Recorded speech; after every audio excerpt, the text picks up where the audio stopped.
السلام علیکم ورحمت الله وبرکاتو. قدرمنو زده کوونکو السلام علیکم ورحمت الله وبرکاتو. خدای دې وکړي تاسو ټول جوړ او روغ یاستئ او تېرې ورځ درس مو یاد کړی وي او نن د یو بل درس سره راغلی یم هغې لپاره تیار یم. ښه کورنۍ وظیفه به انشاءالله چې تاسو ټولو لیکلي او درسره به وي هغه به چک کړم او زموږ او ستاسې نوې موضوع چې دا هغه د ساین قانون دی. غواړو موږ او تاسې د ساین په قانون باندې کار وکړو. اول تر اوله چې موږ او تاسې د ساین قانون زده کوو موږ او تاسې هدف دا دی د درس چې د ساین د قانون پیژندل. موږ او تاسې د ساین قانون باید وپیژنو. د ساین قانون داسې یو رابطه لري چې ساین د A پر A مساوي ساین د B پر B مساوي ساین د C پر C. دې رابطې ته موږ او تاسې د ساین قانون وایو او د مثلثاتو یا د دغې درس زموږ او ستاسې د زیاتو موضوعګانو عملا په ژوند کې زموږ او ستاسې د زیاتو موضوعګانو په حل کې له موږ سره ډېره زیاته همکاري ده کولی شي. راځم زه غواړم دغه ساین A پر A مساوي ساین B پر B مساوي ساین C پر C که چېرته چا ګرانو زده کوونکو دا داسې هم لیکلی وي چې A پر ساین A مساوي B پر ساین B مساوي C پر ساین C. ګرانو زده کوونکو که چېرته دا داسې لیکل شوی دا هم د ساین قانون دی او دا هم د ساین قانون دی. که څوک درنه پوښتنه وکړي چې ولې داسې دې ته هم د ساین قانون وایو دې ته هم دواړه یوه رابطه ده. صرف د مطابقت د قانون په اساس که چېرې موږ او تاسې د تغییر ورکو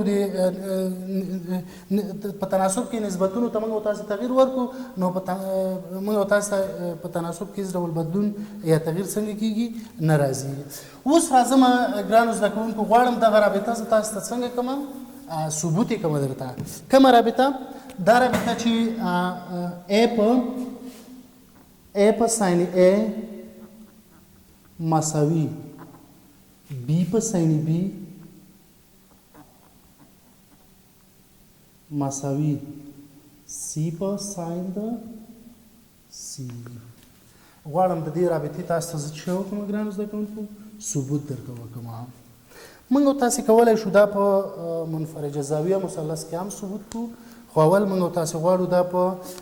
حاده زاویه مثلث کې څنګه کړو ثبوت کړو. نو موږ او تاسې دلته ګرانو شاګردانو یو مثلث جوړو حاده زاویه مثلث دا دی A B C. اول موږ او تاسې څنګه کار کوو موږ او تاسې د A نه په B C باندې یو ارتفاع رسمو داسې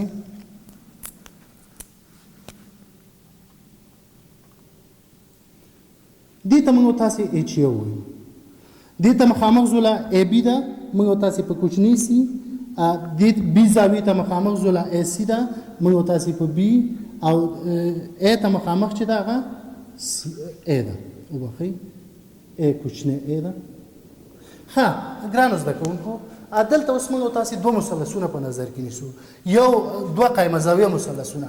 یو د AH یو C مثلث دی او همدارنګې دویم د BH یو A مثلث دی. ګورئ یو AH یو C یو دا مثلث شو او همدارنګه دویم مثلث چې دی د BH یو A مثلث دی BH یو A. دا دوه قایمه زاویه مثلثونه موږ او تاسې څنګه کوو په نظر کې نیسو. کله مو چې دا دوه قایمه زاویه مثلثونه په نظر کې ونیول لومړی ساین د B اخلم بیا ساین د C اخلم. که چېرې زه ګرانو زده کوونکو ساین د B واخلم نو ساین د B زاویې مساوي کېږي.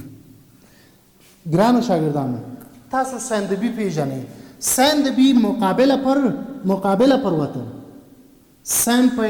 قایمه زاویه مثلث کې د مقابلې زولې او وتر نسبت ته څه ویل کېږي ساین ویل کېږي. نو دلته زموږ او ستاسې مقابله زوله چې ده هغه H یو ده. مقابله زوله هم څه ده H یو ده. نو ساین د B H یو یا AH یو پر وتر AB ای بی له بله طرفه ای بی زوله از موږ او ستاسې مساوي د چی سره ده د سی سره ده کولی شم د دې په ځای دا قیمت واچوم ای ایچ یو ګرانو زده کوونکو مساوي ای بی ای بی مساوي د چی سره ده د سی سره ده سی اوس د دې نه زه د ای ایچ یو قیمت لاسته راوړم د ای ایچ یو قیمت چې لاسته راوړم دواړه خواوې په سی کې قدرمنو زده کوونکو ضربوم دا د دې سره نو ای ایچ یو مساوي شو د سی ضرب ساین د بی دې ته موږ وایو فرضاً اوله رابطه دویم راځم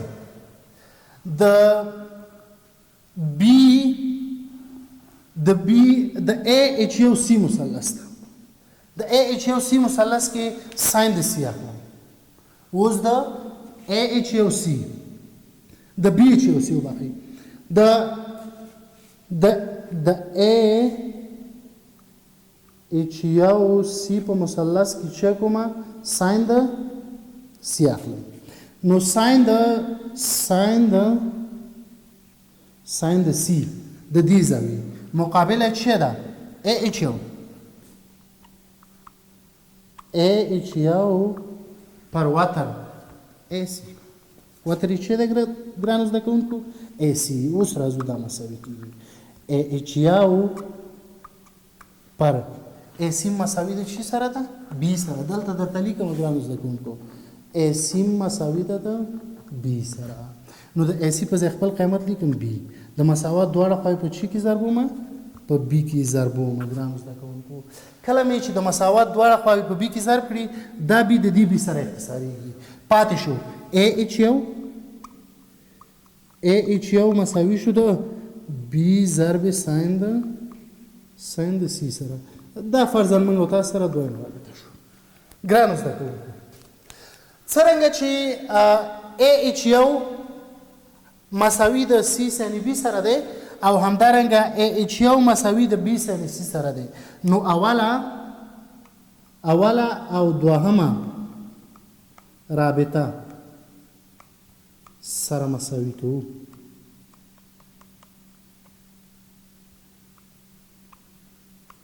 دا سره څنګه کوو مساوي کوو څنګه مساوي کوو طرف په طرف ای ایچ یو مساوي د ای ایچ یو سره دلته به درته ولیکم ګرانو زده کوونکو ای ایچ یو ګوره ای ایچ یو مساوي سی سین بی اوله رابطه ده او همدارنګه ای ایچ یو مساوي بی سین سی دویمه رابطه ده نو داسې لیکم اوله رابطه مساوي کوم د څه سره د دویمه رابطې سره البته طرف په طرف اوس داسې لیکم ای ایچ یو مساوي ده د څه سره ای ایچ یو مساوي ده د ای ایچ یو سره یو خوا دا شوله ای ایچ یو سره او همدارنګه ګرانو زده کوونکو بله خوا د مساوات چې ده سی ساین بی سی ضرب ساین د بی مساوي ده د څه سره ګرانو زده کوونکو د بی ضرب ساین د سی سره بی ضرب ساین د سی سره اوس څنګه کار کوم ګرانو زده کوونکو اوس داسې کار کوم چې د مساوات دواړه خواوې دغه ضرب چې ورسره کوم زوله ده بی سی د مساوات دواړه خواوې په دې بی سی باندې څنګه کومه ویشمه اوس د مساوات دواړه خواوې په بی سی ویشو یا تقسیمو ګرانو زده کوونکو ښه راځم دلته سی ضربې ساین د بی پر بی سی مساوي ده بی ضرب ساین سی پر بی سی دلته ګرانو زده کوونکو بی د بی سره اختصاریږي او سی د سی سره اختصاریږي نو موږ او تاسو ته یوه رابطه لاسته راځي هغه رابطه دا ده چې ساین د بی پر بی مساوي ده ساین د سی پر سی سره دا یو رابطه ده فرضاً اوس زه دې رابطې ته وایم اوله رابطه خو د دې کې زده کوونکو چې په دې باندې پوه شوي یاستئ اول مې د AH1C او همدارنګې د BH1A دوه مثلثونه دوه قیمه زاویه مثلثونه مې په نظر کې ونیوه ساین د B مې واخیسته AH1 پر C د یوه رابطه طلا سره راله او همدارنګې ساین د C مې واخیسته چې په ساین د C کې AH1 پر B باندې یوه بله رابطه طلا سره راله دواړه رابطې مې خوا په خوا یو له بل سره څنګه کړلې مساوي مې کړلې بیا مې دواړه خواوې په BC باندې وویشلې او دغه یوه رابطه طلا سره راله چې ساین B پر B مساوي د ساین C پر C سره اوس ګرانو زده کوونکو دا اوله رابطه ده دا زه بېرته بل کوم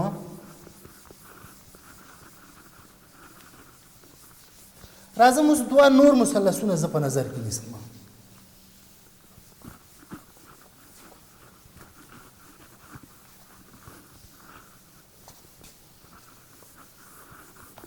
دوه نور مثلثونه ګرانو زده کوونکو زه اوس په نظر کې نیسم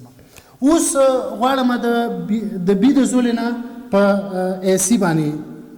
ارتفاع رسم کړم یو ښه چې دې ته موږ تاسې څه وایو دې ته موږ تاسې H2 وایو H2 او ټوله زوله مو څه ده B ده اوس دلته موږ تاسې ته کوم دوه مثلثونه AH2B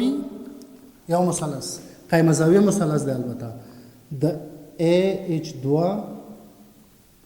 AH2B قیمه زاویه مثلث او همدارنګه د BH2C قیمه زاویه مثلث BH2C قیمه زاویه مثلث دا مثلثونه په نظر کې نیسو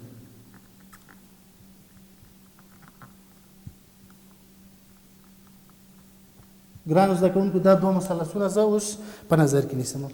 کله مې چې دا دواړه مثلثونه په نظر کې ونیول بیا هماغسې کار کوم لکه اول ځل همدارنګې لومړی ساین د C اخلمه بیا ساین د A اخلمه هماغسې رابطې ته بیا موږ تاسو ته لاسته راځي او کله چې هغه رابطې موږ تاسو ته لاسته رالي نو هغه بیا اوله دویمه رابطه بیا موږ هغې ته وایو هغه رابطه د دې سره مساوي کوو کله مو چې د دې سره مساوي کړو نو خپله موږ تاسو ته څه لاسته راځي په خپله موږ تاسو ته هغه ثبوت چې د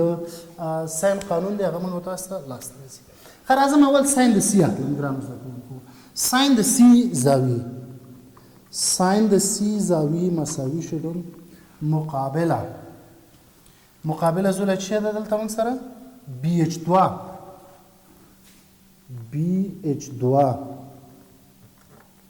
پر وتر موږ سره څه ده A صحیح شو که د A په ځای باندې تاسې دلته BC ولیکئ کومه خبره نشته BC چون BC چې ده د BC زولې قیمت مساوي د چی سره دی د A سره دی A سره نو اوس دلته داسې لیکم چې دا مساوي کېږي BH2 پر BC A دی دواړه خواوې په A کې ضربوم دا د دې سره اختصاریږي BH2 مساوي شدون A ضرب ساین د C سره دې ته موږ تاسو فرضاً وایو اوله راځو ګرانو زده کوونکو دویم دا مو په بل مثلث کې چې د AH2B دی په هغې مثلث کې ساین د چی اخلم ساین د A زاویې اخلم نو ساین د A زاویې مساوي شو مقابله د دې زاویې مقابله زوله څه ده BH2 پر وتر یې څه ده C په ځای کولی شي AB مو لیکي خو C کافي ده یا AB او چون AB زوله چې ده ګرانو زده کوونکو AB زوله مساوي د چی سره ده د C سره ده نو دلته د دې په ځای داسې لیکم دا مساوي BH2 پر څه شي پر C دواړه خواوې په C کې ضربومه دا د دې سره ختم شو اختصار شو BH2 ګرانو زده کوونکو دا مساوي کېږي د C ضرب ساین د A سره دا فرضاً دویمه رابطه هماغسې کار کوم لکه مخکې مې چې ګرانو زده کوونکو وکړه مطلب دا چې اوله زوله د دویمې زولې سره څنګه کومه مساوي کومه کله چې اوله زوله د دویمې زولې سره زه څنګه کومه مساوي کومه نو داسې لیکم داسې یو رابطه ته لاسته راځي چې ساین د C پر C مساوي ده د ساین A پر ساين د A پر A سره. اوس دې ته فرضاً دویمه رابطه وایو. دا دویمه رابطه او دا اوله رابطه خوا ټول یو له بل سره څنګه کوم مساوي کوم چې مساوي کوم داسې به شي چې ساین د A پر A مساوي ساین د B پر B مساوي ساین د C پر C. ګران زده کوونکو کولی شئ چې تاسې دا ثبوت څنګه کوي د ځان سره یاداشت کوي او زده کوي. یو مثال تاسو ته ګرانو زده کوونکو کورنۍ وظیفه در کومه د همدې ساین په قانون کې تر څو دا د ساین قانون تاسو څنګه شي تکرار شي. مثال داسې دی وایي که چیرې په یو قایمه زاویه مثلث کې د A زوله B زاویه 80 درجې او B زوله اندازه یې راکړې ده نو دا ستاسو په کتاب کې شته دا ستاسو کورنۍ وظیفه شوه او را روان ساعت کې به زه څنګه کوم چک کوم. نن ورځ دپاره همدومره. د الله په امان.